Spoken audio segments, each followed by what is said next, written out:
Guys आज शिवरात्रि मेरो बुढीले व्रत बसेपछि पूजा गर्दै थियो एउटा सानो सम हाम्रो भगवानजीको लागि।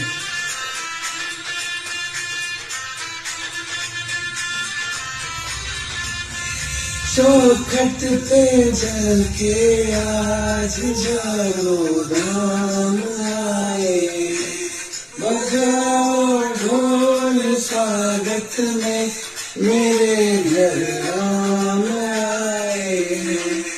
माँ शबरी से जुड़ गई मेरी कहानी से, तो आज ढोले दो चढ़िया के पानी से।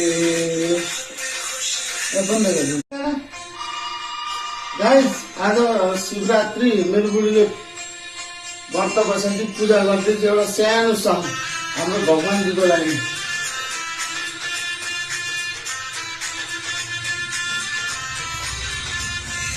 चौखट पे जल के आज जलो दाम आए, बजाओ ढोल स्वागत में मेरे घर राम आए।